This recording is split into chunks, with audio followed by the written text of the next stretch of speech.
talk today about the mystery in the word clarity. The definition of clarity is the quality of being certain of or definite, the quality of transparency or purity. Now, Merriam-Webster's Children's Dictionary, which I prefer because I understand it, defines clarity as a clear quality or state. I really like that one. Okay, so if it's so straightforward, then how come it's so hard to really truly define in our own lives? It's been proven through science that the highest accomplishing people have extremely great clarity, and they spend a great amount of time reflecting on the things that give them clarity. So when I say high accomplishment, this could be anyone that sets a goal and accomplishes it time after time and is always chasing the next big dream. That should be you. This could be the CEO of a Fortune 100 company, an Olympic athlete, a fantastic mom, the most amazing chocolate chip cookie maker in the world, or anyone out there that has the passion to be great at whatever they choose to do. We've heard so much in the past few years about needing clarity or knowing your big why. That was something people used to say. What's your big why? So what is clarity really, and how do you go about defining your own personal clarity? And do you have different levels of clarity, or do you have clarity in one thing like your business life and then different clarity in your personal life? And why do I want clarity? It seems so confusing, which makes me feel like I have less clarity and I have no idea where I'm going or what I'm doing. Does this feel familiar? I understand I spent a long time wondering why I could not come up with my big why, when it seemed like I would go to workshops and seminars and everyone else seemed to know their big why. So I would write down something that seemed appropriate at the moment. But was it enough to get me excited about every day? Not really. I just chose something that I thought was expected, like make enough money to be debt-free or send your kids to college. Those are great goals, but I don't know that they were going to make me jump off a mountain or scale buildings to accomplish them.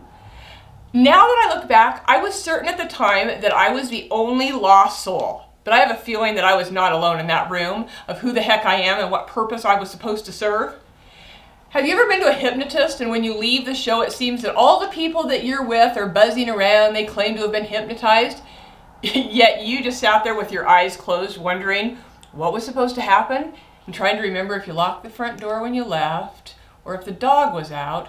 Seriously. That's how that whole clarity thing felt to me. Like I was the only one on the outside that wasn't part of the secret club or who didn't know the secret handshake.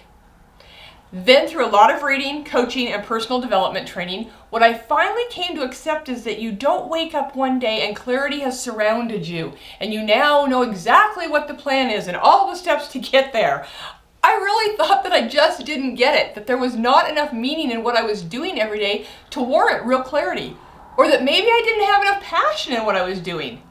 Come to find out, I wasn't asking the right questions or taking the right steps to figure it out. I will share with you that clarity is about mindset and being tuned into who you want to be and what you want your life to look like, as well as how you want to show up every single day. I'm going to go over 2 strategies today to help you define your clarity. This will be the first step to moving you forward to gaining real insight into what's going to make you happy, content, energetic, and joyful in your life, as well as adding to the lives of those around you. All right, number 1, here's the key. You get to decide what areas of your life are critical for you to be able to measure. What do I mean by that? You've probably read something or heard someone tell you to evaluate certain parts of your life, such as your family relationship, on a scale of 1 to 10.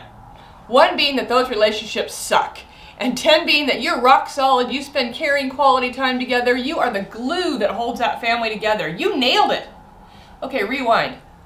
What if family relationships were not something that was a big deal to you? And so you're evaluating a piece of the puzzle that doesn't affect you emotionally one way or the other. We can't all go off of a predetermined list of things that should matter to us. They have to matter on a deep level, and we are all different and have different dreams, passions, and desires for our lives. So you get to decide what the categories are that make up your world and are important to you in the amount of energy that you put forth or the quality of work you put out. No one can decide what you should be gauging but you.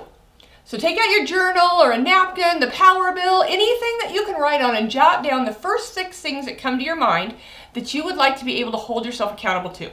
For example, some of mine that I measure at the end of every day are, on a scale of 1 to 10, did I work on the things that will move my business forward towards the big goals? In other words, did I focus on the 20% big rocks or let myself get distracted with stuff or Facebook? Did I help people today by guiding them in a way that was helpful?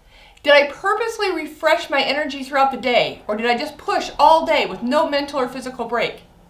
Did I express to my family how important and loved they are? 1 means I was in my own world and they were just kind of there like a piece of furniture. And 10 means that I was present in conversations, took the time to care, listen, and give feedback to the things that were important in their lives. All right, so you get it. Now it's your turn.